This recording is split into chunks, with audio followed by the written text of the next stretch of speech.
2008 সাল থেকে সমুদ্রের গ্যাস অনুসন্ধান নিয়ে আলোচনা চলছে। সরকার সবসময় বলে আসছে যে আমাদের নিজেদের গ্যাস উত্তোলনের সক্ষমতা নেই। কিন্তু যত সময় আন্তর্জাতিক দরপত্র বা বিদেশি কোম্পানিগুলোকে ডেকে আনার পেছনে ছিল, তত মনোযোগ আমাদের নিজেদের সক্ষমতা বাড়ানোর পেছনে দেয়নি। তাই আমাদের সমুদ্রে অনুসন্ধানে ব্যাপক ঘাটতি আছে, তাই বিদেশি কোম্পানিকে দিয়ে এখানে অনুসন্ধানের উদ্যোগ আরও আগেই নেওয়া উচিত ছিল। যদি 10 বছর আগে তারা সেখানে কাজ শুরু করত, এখন সংকটের সময় বৈশ্বিক অঙ্গন থেকে তুলনামূলক কম খরচে গ্যাস পাওয়া যেত। কিন্তু দেরিতে হলেও অবশেষে সমুদ্র থেকে তেল গ্যাস অনুসন্ধানে জোর দিচ্ছে সরকার। মূলত 2012 সালে ভারতের সঙ্গে ও 2014 সালে মিয়ানমারের সঙ্গে সামুদ্রিক সীমানাবিরোধ নিষ্পত্তি হওয়ার পরই সমুদ্রে তেল গ্যাস অনুসন্ধানে এই বৃহৎ উদ্যোগ নিল সরকার। গত মার্চে আন্তর্জাতিক দরপত্র আহ্বান করেছিল বাংলাদেশ, যেখানে এখন পর্যন্ত 7টি আন্তর্জাতিক কোম্পানি দেশের সমুদ্রে তেল গ্যাস অনুসন্ধানে অংশ নিতে দরপত্র কিনেছে।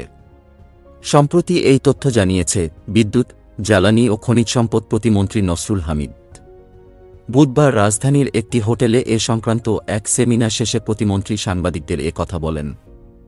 তিনি বলেন, বাংলাদেশের সমুদ্রে কাজ করার অন্য অনেকেই আগ্রহ প্রকাশ করেছেন এবং করছেন। আজকের সেমিনারেও 15টির বেশি আন্তর্জাতিক কোম্পানি অংশ নিয়েছে। চলতি বছরে আহ্বান করা দরপত্রে দেশের স্বার্থের পাশাপাশি বিনিয়োগকারী কোম্পানির স্বার্থ দেখা হয়েছে। ফলে আমরা এবারের দরপত্র নিয়ে বেশ আশাবাদী। আগের দরপত্রের তুলনায় নতুন দরপত্রে অনেক পার্থক্য, এখন অনেক সুবিধা বেড়েছে। এখন দুই পক্ষের জন্যই লাভজনক চুক্তি করা হচ্ছে। জ্বালানির দাম আন্তর্জাতিক বাজারে অস্থির থাকলেও দক্ষিণ এশিয়া অনেক শান্তিপূর্ণ একটি এলাকা।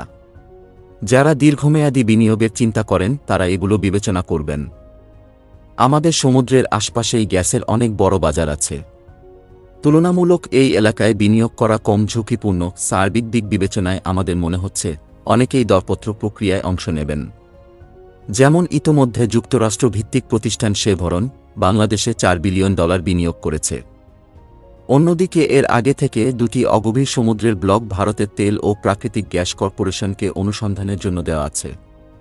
বর্তমানে বাংলাদেশে অগভীর সমুদ্রের 11টি ব্লক এবং গভীর সমুদ্রে 15টি ব্লক রয়েছে। সমুদ্রের তেল গ্যাস আমাদের জন্য আশীর্বাদ। তবে বিদেশি কোম্পানিকে কাজ দেওয়ার ফলে এটা আমাদের জন্য অভিশাপে পরিণত হতে পারে।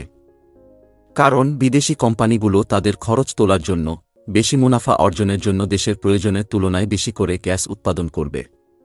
এটি আমাদের জন্য আর্থিক বোঝা ডেকে আনতে পারে।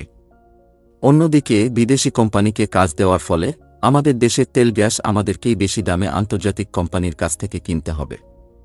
আবার তারা যখন উৎপাদন করবে, সেটি অর্থনৈতিক বা অন্য যে কোনো কারণে আমরা কিনতে না পারলে বিদেশি কোম্পানিগুলো বাইরে রপ্তানি করে দিবে। এই খবরের ব্যাপারে আপনাদের মন্তব্য আপনারা অবশ্যই কমেন্টের মাধ্যমে জানিয়ে দিবেন।